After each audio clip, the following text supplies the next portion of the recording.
Okay, Slimy, I'll read to you. Just don't say please, okay? All right, little guy. Here we go. Chapter 453 in The Adventures of Trash Gordon.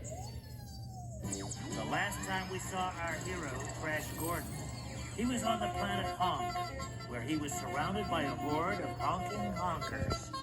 They were horning in on our hero, but Trash knew exactly how to handle honking honkers.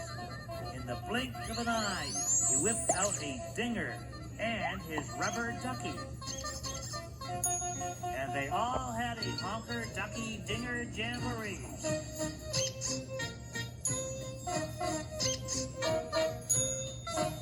Our hero was safe once again.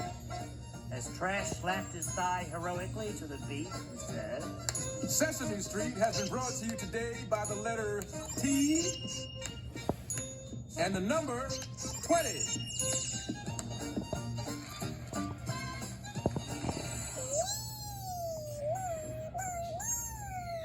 Now, no more now, Slimy. That's all for now.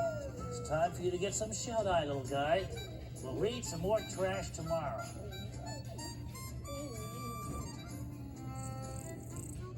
Hey, are you still here? I told you, no more Trash Gordon until tomorrow.